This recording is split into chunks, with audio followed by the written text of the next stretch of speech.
And then they brought David Gerald on, Trouble with Tribbles, and David got all of his sci-fi writers to come on board and create Land of the Lost. And we're glad he did. Oh, really glad. And on the end, can you talk a little bit about your experience? I mean, you guys tackled some really heavy-duty themes. I mean, you talked a lot about otherness and humanity, what it means to be in a situation where you don't know where your home is. Can you talk a little bit about your experience as well?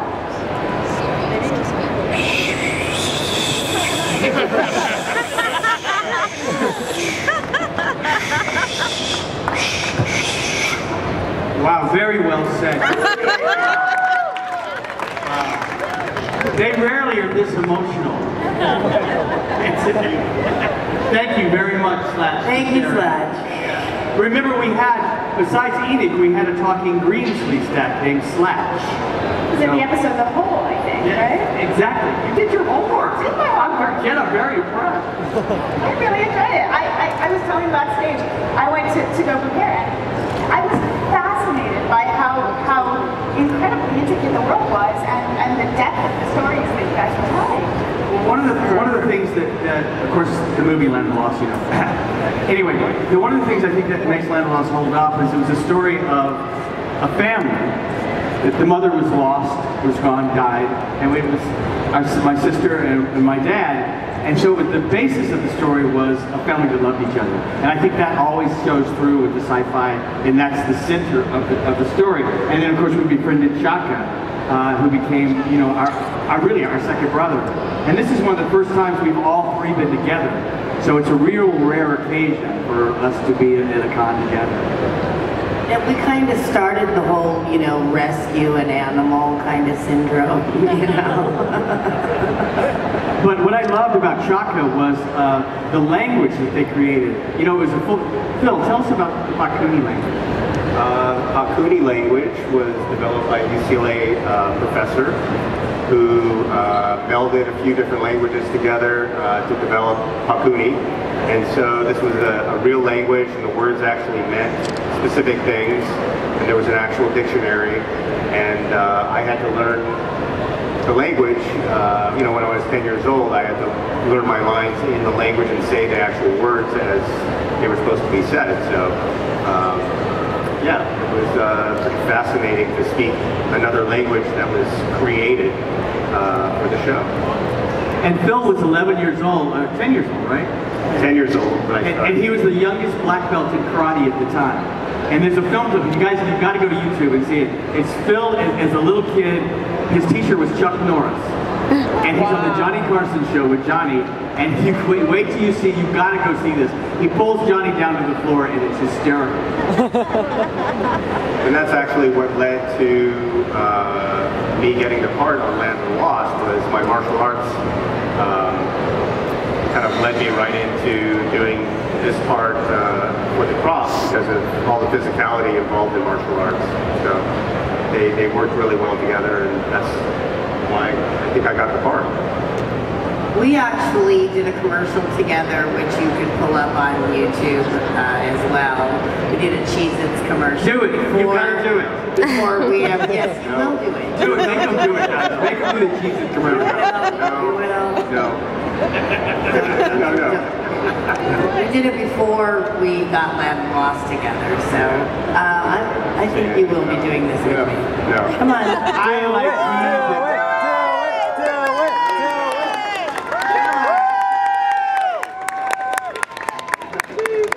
I like munching. I like crunching. We love eating Cheez-Its. Great old taste in every bite. We like eating Cheez-Its. I like munching. I like crunching. We like eating Cheez-Its. I love the wild taste of cheese. Hey, more Cheez-Its, please. They're great crunching crackers.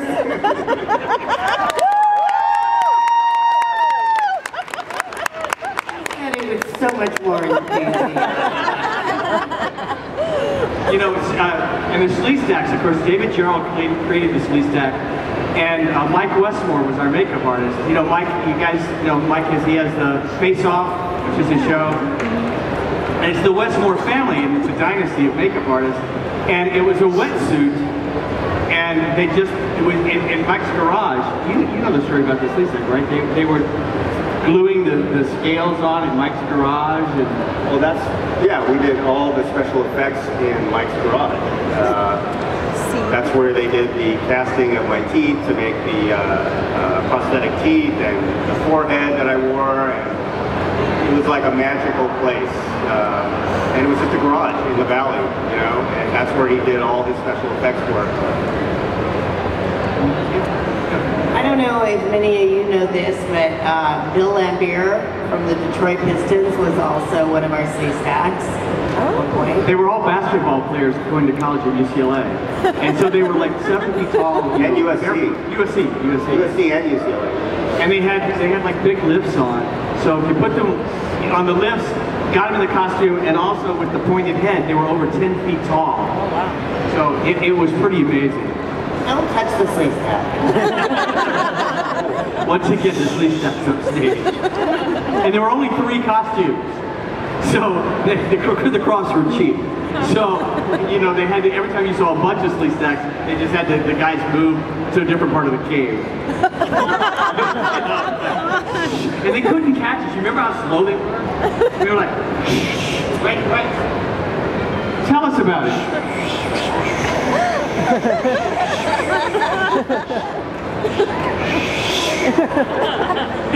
Well said. But back then, they had practices and standards for kids. Not so much anymore. But the sleeve stacks were never allowed to really look like they could really hurt us. That's why they didn't make those little bow and arrow things that when they shot, they didn't look that vicious, and they never really caught us. They grabbed us a couple of times. But I wasn't even allowed to say God back then. I would like be running through the jungle, and I'd turn around and go, oh my God, and they'd say, cut, we can't have God, you have to say gosh, so. Well, the sleeve very strict rules on it. Sleeve stacks, they threw Marshall in the pit, but that was because he was an adult. That was the funniest scene in one of the episodes where, if you watch carefully, they throw our father into the pit, and he bounces back up. There was a rope trampoline down there. But they had fog and smoke. So when Spencer Milligan fell in through the smoke, he's supposed to disappear. He'd go there, and then he sees Buddy goes, it's back down there. We used to clown around on the set all the time. It was either him and I or him and I. We just pulled pranks all the time, and sometimes it just like really backfired on us. We did one scene with our father by the pond, and we didn't know that Sid and Marty were bringing the NBC execs in that day, and the father decided to have his slot machine painted on his chest. So when we undressed to go dive into the water, he pulled his shirt off, and there was cherries and lemons and plums across his chest. And this is expensive videotape that we're wasting clowning around, so we kind of got busted on that. Marty came running out. Can you talk a little bit about working with the props and what that was like? I mean, you guys, the effects were incredible. I mean, you were doing things that nobody else was doing. There were matting, video and claymation, and doing models, miniatures, costume. Well, it was state of the, at the time, if you look at it now, it looks cheesy, I know, right? Because it's CGI. There was no CGI back then. Everything was real. We had 2 sound stages. One was a jungle and a cave. The other was all blue screen. It was huge. I mean, there were 2 massive sound stages. So it's like the opening. It looks like we're going through the Tidy Boat, right? The blue water, the public, you know. We actually stood on a stage almost as tall as this convention center here, and it was on the color of Wesley's shirt. That's it. And they call it a green screen today, but ours was called chroma key blue. But it was the first time they'd ever melded live television with animation. So we actually, when we were on the blue screen, they had the monitor there, and we could see them dinosaurs, and they were, so we could actually see it live. It was done, the editing was done live, but they would shrink us down to the right size. They'd say, look at that light up there, that's Grumpy. and run this way. And that's we would go like, oh my God, it's Grumpy, Grumpy. And we'd run, and you could actually see it on the monitor. It was happening in real time, which was a first of its kind. It was never done before. So it was pretty cool. Does everybody remember the theme song? Yeah. Yes. Can you sing the theme song? Yeah. You want to sing the theme song? I sang the song on the show. And he loves every opportunity to sing it. We all have sore throats, as you can hear in mine. We've been having more fun at the booth, guys. We have sung this song. We've had so much fun. You guys ready? Will you sing it with me? Sing. And Slash. Belt it out, Slash. Marshall, Will, and Holly on a routine expedition at the great earthquake ever high on rapids. It struck their tiny raft. Plunged them down 1,000 feet below to the land of the lost. Good going, guys. Good going. Tenacious D just did a cover. You've seen it. They do the opening and closing song to Land of the Lost. Jack Black. On YouTube. You guys did very well, by the way. Thank you. It was fun. It's odd to have a theme song that people know. It's kind of, Can you talk a little bit about the end of the show? Can you talk about where you think everyone ends up? Since the ending, the final episode leaves on kind of an open note. Well, the ending of the show, I mean, nobody really got out of the Land of Lost except for the father, who was on down, actually at the beginning of the 3rd season. And, but the rest, everyone else was still stuck in the Land of Lost. Well, there was that one final episode, remember, the 3 went out and the 3 of us came back in because there had to be an even exchange of bodies moving through the time doorway. Yeah, it was actually the 2nd season of that show. It wasn't the end. And so Enoch was there, and we were finally going to get out. And Enoch says, if 3 leave, 3 must enter. Right? And so we all 3 got through, and as we came through, our doppelgangers came through the time doorway and started all again in the Land of the Lost. And the end of that episode was the 3 new people, which were ourselves, coming to the Land of the Lost, looking around, seeing the cave, and setting up house at the cave. Right, it was the opening scene all over. But it wasn't, and yeah, but that wasn't the end of the show. There never was. You know, Spencer left for money, and Uncle Jack, Ron Harper, came in, and we had the 3rd season, and so, but there never was a real ending. Except, Kathy, tell them about David Gerald, about what's happening for. There's another movie of Land of Lost in the works. Like super cool new information that we got last year. Wesley and I did the Star Trek convention in Las Vegas, and David Gerald asked us to attend his panel, and so he pulled us up on stage and he says, I want to announce this with you here so that you know I'm not blowing any smoke. He says, I'm working on the book, Land of the Lost, and he said he was about, at that time, about 55% through with it, but eventually when it's completed, he wants to turn it into a film, and this time it will be done like how Land of the Lost, the movie, should have been done. But here's the kicker. Here's the kicker in it all, is that it would take somebody from the original whole thought process that originated the show to come up with this idea. And all families have this. You always have the little sibling in the family that's too young to go on that one particular trip. We had an older brother that was about 4 or 5 at the time. Oh, oops, Alzheimer's. We had a younger brother that was about 4 or 5 at the time, and his, mom or our mother said, honey, you're a little too young for this river trip, maybe another time, but the big kids are going to go.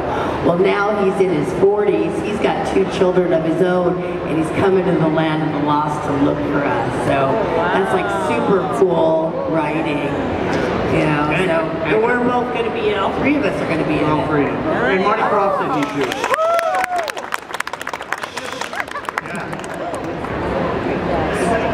We're going to open it up to questions from the audience. So do we have questions? Anyone have questions? Slash gets to be in it too, okay? I'm telling you, if you come by the booth later where we're 1800s, feed him. He bites. Do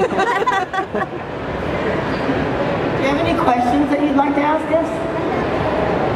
Will Spencer be joining you later on? The question is, would Spencer be joining us later on? Well, actually, that kind of brings up something that we're also working on right now. 2 summers ago, we filmed a documentary on Finding Spencer. That's what it's actually even called. And the 3 of us got into a van with a camera crew. We had not seen Spencer for 38 years since he left after the 2nd season. So 38 years we have not seen Spencer. So. Anyway, so we start out in Milwaukee, and the town that he lives in is like 3.5 hours out of Milwaukee. And from the time we leave till the time we arrive at his front doorstep, we're filming it. It's not scripted, it's off the hook, it's funny, has every emotion, you know, that you can think of, imagine, and it's really, it's good footage, and we think it's kind of like a gift to you guys to see what's really what, you know, we're all about. But it takes an odd turn. Something you won't expect. I won't spoil what happens, but it's not something you expect. So it's something that could happen in any family. Yeah, so it's very interesting. So it should be out. They're editing it now. We saw the first draft of it, the first edit of it. They're adding some more footage, and we're hopefully going to get with Spencer again at a signing in Chicago, the first and only he will ever do. And we will do a prologue to it, and then release the DVD. So that's 2015? 2015. Okay. Searching for Spencer. Oh, do we have audience questions? Anybody here with a question? This is so, yeah. Are you going to raffle off one of the sleeve sticks? Oh, we got to raffle off the sleeve sticks. These are Kathy's, and if you touch them, she will kill you. Yes, I do buy it as well. So this was just made for Kathy. This was an artist. It's brand new this weekend.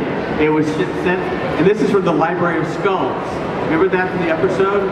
Where the elders of the Sleeve Stack talked their eyes and it red. And this is, tell the story of this one, Kathy. Well, I was at Dragon Con about 7-8 years ago, I think it's been 8 years, with Enoch, the man who played Enoch. His name was Walker Edmonston. And we were just sitting there at our table, and I see this guy, and he's moving by real slow, and I happened to spot this in his hands. Well, of course he was deliberately walking slow. He wanted me to catch him. But anyway, so I said, oh my God, I said, can I look at that? And he said, yeah. Well, then he brings it over and he says, how about if I just leave it on your table for the day? Well, he left it on my table. It brought so many people to me. Well, by the end of the day, when he came to pick it up, he goes, you want to just buy that from me? And I would love to buy that from you. So anyway, he has been on more airplane rides.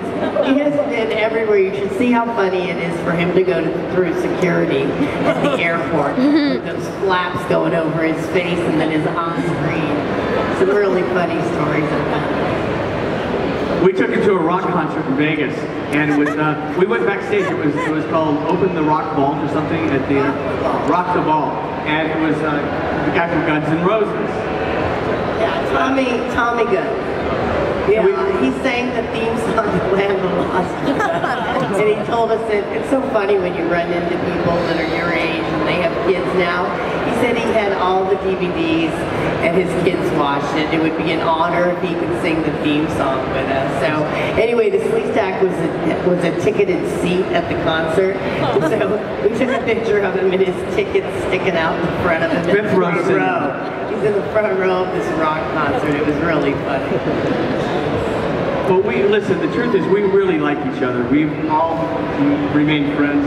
Phil now is studying with the Groundlings, the improv group, and Kathy's got a new book coming out. I've got a couple of books coming out, and I'm producing Stephen Schwartz's new musical, the guy that wrote Wicked and Pippin, Godspell. The Sleeve Stack is a book deal. He's got a huge family now. He laid lots of eggs last summer, so they all hatched. It's lovely. And child support now, right?